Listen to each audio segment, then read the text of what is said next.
সমুদ্র মন্থন শুধু দেব অসুরের গল্প না, এটা একটা লড়াই, ভালো আর মন্দের, অমরত্ব পাওয়ার আর একটা ভয়ঙ্কর বিষ পানের গল্প। শেষ পর্যন্ত শোনো, কারণ মন্থনের সময় শিব যা করেছিলেন সেটা শুনলে তোমার গায়েও কাঁটা দেবে। নমস্কার, অমৃতধারায় সকলকে স্বাগত। আজকের ভিডিওতে আমরা জানবো কেন হয়েছিল সমুদ্র মন্থন, কীভাবেই বা হয়েছিল, আর মন্থন থেকে 14টা রত্ন যে উঠে এসেছিল সেগুলো আসলে কি কি। ভিডিওটা শেষ পর্যন্ত দেখো, কারণ সব থেকে দামি রত্ন সেটি উঠেছিল সবার শেষে। প্রথমে বলি কেন দরকার হয়েছিল সমুদ্র মন্থনে। গল্প শুরু হয় দুর্বাসা মুনির অভিশাপ দিয়ে। দুর্বাসা ইন্দ্রকে একটা পারিজাত ফুলের মালা দেন। ইন্দ্র সেটা ঐরাবত হাতির গলায় পরিয়ে দেন। হাতি মালাটা পায়ে পিষে দেয়। দুর্বাসা রেগে গিয়ে বলেন, তোমাদের শক্তি, শ্রী, তেজ সব নষ্ট হয়ে যাবে। অভিশাপ লাগতেই দেবতারা দুর্বল হয়ে পড়েন। অসুর রাজা বলি স্বর্গ দখল করে নেন। নিরুপায় দেবতারা তখন ভগবান বিষ্ণুর কাছে যান। বিষ্ণু বলেন, ক্ষীরসাগর মন্থন করো, অমৃত উঠবে। সেটা পান করে তোমরা আবার শক্তিশালী আর অমর হয়ে যাবে। এবার সমস্যা দেখা দিল, কিভাবে হবে মন্থন? দেবতারা তো আর একা পারবে না মন্থন করতে। তাই বিষ্ণু বললেন, অসুরদেরও ডাকো। শর্ত হলো অমৃত দেবতা এবং অসুররা ভাগ করে খাবে। এবার অত বড় সমুদ্র মন্থন করতে কিছু তো একটা দণ্ড লাগবেই। সেই দণ্ড হয়ে দেখা দিল কি না, মন্দর পর্বত। সেই মন্দর পর্বত তো এবার এলো, কিন্তু দড়ি। এই এত বড় মন্দর পর্বতকে টানার জন্য একটা দড়ির প্রয়োজন, কিন্তু এত বড় দড়ি তো পাওয়া যাবে না।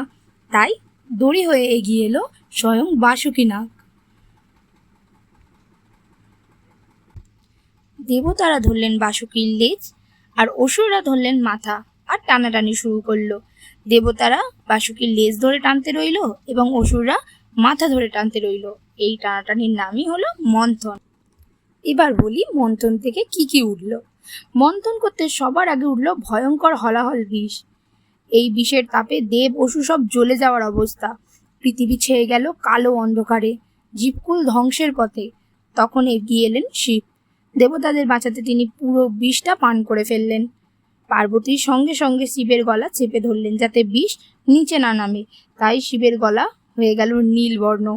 তাই তারপর থেকেই তার নাম হয়ে উঠল নীলকণ্ঠ। সমুদ্র থেকে ভয়ঙ্কর হলাহল ওঠার পরেও আরো অনেক কিছু উঠে এসেছিল, যেমন কামধেনু গরু, ঐরাবত হাতি, কৌস্তব মণি, পারিজাত পুষ্পের গাছ, অপ্সরা রম্ভা, শ্রীদেবী লক্ষ্মী, চাঁদ, পাঞ্চজন্য শঙ্খ, সারঙ্গ ধনুক, কল্পতরু বৃক্ষ, উচ্চশ্রবা ঘোড়া, চন্দ্রমা, আর সবার শেষে ধনন্তরী দেব অমৃতের কলস হাতে নিয়ে উঠে এসেছিলেন। অমৃত পেয়েই তো অসুরেরা ঝগড়া শুরু করে দিল যে কে আগে অমৃত পান করবে। তখন অগত্যা বিষ্ণু মোহিনী রূপ ধারণ করলেন। এত সুন্দর রূপ দেখে অসুরেরা তো পাগলই হয়ে গেল। মোহিনী বললেন, আমি ভাগ করে দিচ্ছি। কিন্তু চালাকি করে অমৃত তিনি দেবতাদের খাইয়ে দিলেন আর অসুরদের দিলেন সুরা। কিন্তু এক অসুরের মধ্যে ছদ্মবেশে দেবতাদের রূপ ধরে অমৃত পান করে নিলেন। সেটা আবার দেখে ফেললেন চন্দ্রদেব এবং সূর্যদেব। তারা তাড়াতাড়ি করে গিয়ে বিষ্ণুদেবকে সমস্তটা জানান যে ওই দেখো, রাহু এসে অমৃত খেয়ে নিল। বিষ্ণু তখন কি করলেন, সুদর্শন চক্র দিয়ে তার গলাটা কেটে দিলেন যাতে গলা থেকে অমৃত শরীরে না যায়, কারণ শরীরে গেলেই সেই অসুরটি অমর হয়ে যাবে। সেই জন্য তার শরীরে পৌঁছাবার আগেই বিষ্ণু তার সুদর্শন চক্র দিয়ে তাদের মাথাটা ধর থেকে আলাদা করে দিলেন। কিন্তু অমৃত খাওয়ার জন্য রাহুর মাথা অমর হয়ে যায়। আজও সে রেগে ওই জন্য সূর্য ও চন্দ্রকে গ্রাস করে, যেটাকে আমরা গ্রহণ বলে থাকি। এই তো ছিল সমুদ্র মন্থনের গল্প। এখান থেকে আমরা শিখি ভালো কিছু পেতে গেলে কষ্ট করতেই হয়, আর সবথেকে দামি জিনিসটা পাওয়ার আগে ভয়ঙ্কর বিষও সামলাতে হয়। তোমাদের কোন রত্নটা সব থেকে ভালো লাগলো কমেন্টে লিখে জানিও। ভিডিওটা ভালো লাগলে লাইক করো, আর এরকম পৌরাণিক গল্প পেতে সাবস্ক্রাইব করে বেল আইকনটা চেপে দিও। দেখা হবে পরের ভিডিওতে।